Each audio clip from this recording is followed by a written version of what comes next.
اللهم صل وسلم وبارك على سيدنا محمد وعلى ال محمد اجمعين. صباح الفل عليكم، صباح الهنا. تعالوا بقى اما نشوف الكائن الغريب دوت. الركن دوت، يعني انا مش عارفة بصراحة، احنا شعب يعني غريب وعجيب وبنعمل حاجات كده. يعني النيش دوت، يعني دلوقتي مثلا يكلف له ايه 10,000 جنيه، اللي هو الخشب بس بإزاز. وابو العروسة الله يعينه يا رب ويقويه ويكون في عونه. حاليا يملاه بحوالي ايه 70 ألف جنيه، كوبايات وصيني. واستحالة استحالة استحالة بنيجي جنبه. يعني عايزة اقولكم ان لو الدنيا اتشالت واتحطت ما ينفعش نيجي جنبه طبعا. دي من الممنوعات، الحاجات الممنوعة ان هي تتلمس او تتفتح. طب يعني هقولكوا على حاجة. طب فيها ايه لو في كل بيت في مصر او في كل بيت عندنا؟ لان انا بيتهيألي حوار النيش ده مش عند حد في العالم غير المصريين بس. يعني فيها ايه بقى لو الركن ده نعمله ركن للصلاة؟ يا سلا يا سيدي، هو ده بقى اللي اتقال عليه يا سيدي بجد. يعني مصلية مصحف، يعني اللي هو ايه ديكور اسلامي او على التراث الاسلامي. يا سلام على الجمال والحلاوة، يا سلام. استحالة يبقى عندك الركن ده في البيت وتعدي عليه كده من غير ما تصلي. يعني بيتهيألي ان احنا مش هنقوم منه اصلا ونقعد نصلي.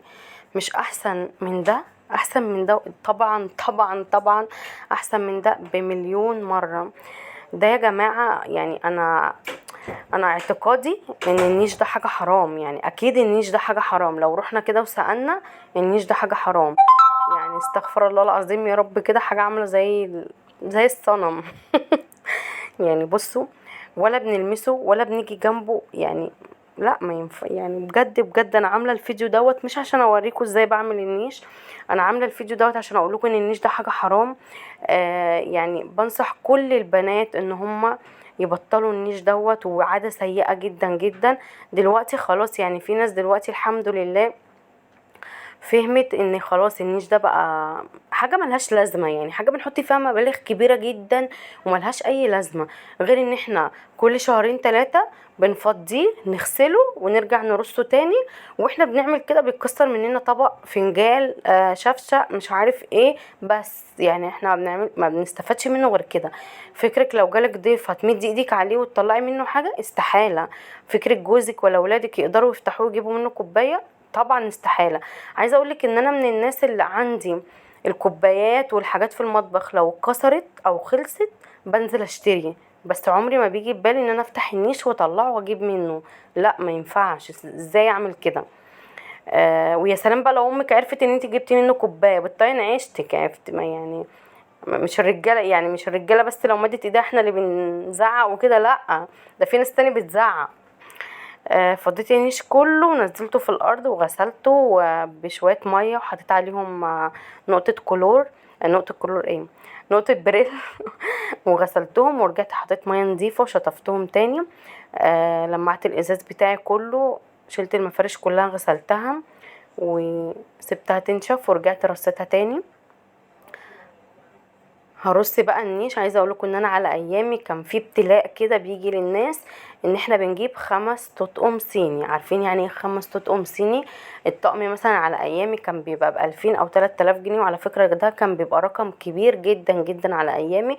انا متجوزه بقالي 14 سنه او 13 سنه، فكان ال2000 والتلاتة دول كانوا رقم، يعني ما كانش حاجه سهله. كانوا بيجيبوا 5 تطقم صيني. يعني انا عندي 5 تطقم صيني، حرام ولا حلال؟ دلوقتي طبعا الناس اتطورت وعقلت وبقت بتجيب طقم واحد او طقمين بالكتير قوي. كنت بقول لكم ايه؟ فاحنا بقى يعني حرام حرام النيش ده والله العظيم.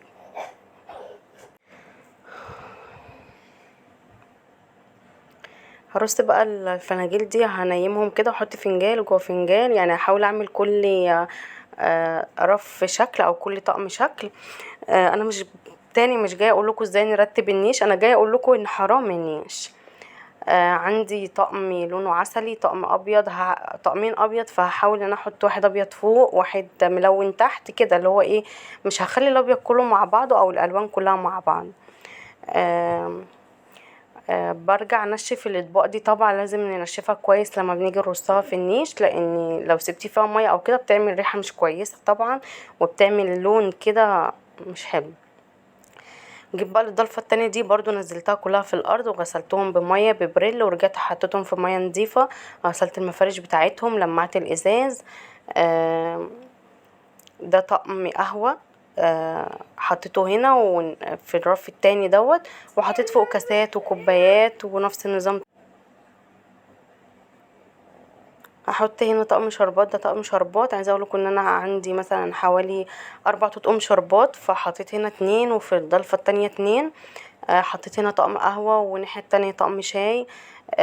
كده يعني حطي طقم مثلا كاسات مع طقم كوبايات، نوعي. بلاش الرف يبقى كله كاسات، مش هيبان ومش هيبان مثلا عددهم او شكلهم. الصواني القمر دي انا كنت مشترياها بعد ما اتجوزت. عايزه اقولكم ان انا متجوزه بطقم ب3 تطقم صواني. والله العظيم استعملت منهم صينيتين 2 بس. الصواني اللي انا بقولكوا اشتريتها بعد ما اتجوزت دي، انا بصراحه مش انا اللي مشترياها، امي هي اللي جابتها لي، يعني كانت بتجيب جهاز اختي وكده، فلقيتها جايبه لي دولت معاها. بس تعالوا بقى نروح للضلفة التانية ونشوف برضو فيها ايه وعملنا فيها ايه. يعني حرام احنا بنحط يعني في كل رف من دولت حوالي 3-4 تطقم. ال4 تطقم دولت برقم كبير قوي قوي قوي، فليه ما نعملش بس ضلفة صغيرة في المطبخ كده، ونجيب فيها كاسات غالية جدا، كوبايات غالية جدا وشيك جدا، ولما يجي لنا ضيف نطلعها ونستعملها في بيتنا عادي. يعني ليه كده؟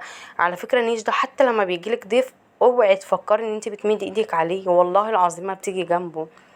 فلا يعني حاجة وحشة بجد. انا بقالي سنة كاملة ما كنتش بغسل النيش دوت، فقلت لا يعني لازم اطلعه بقى واغسله، لان انا بالنسبه لي التراب في اي مكان في الشقه بيديني طاقه سلبيه في المكان. فللاسف الشديد طلعته وغسلته. اوعدكم ان السنه الجايه في نفس الميعاد بتاع الاعياد دولت دي هجيب لكم الركن دوت، وان شاء الله ان شاء الله مش هيبقى فيه النيش، هبقى استغنيت عنه ويعني استفدت بالركن ده في حاجه احسن من كده. وان شاء الله باذن الله هعمله ركن للصلاه، ويعني احسن من كده بكتير.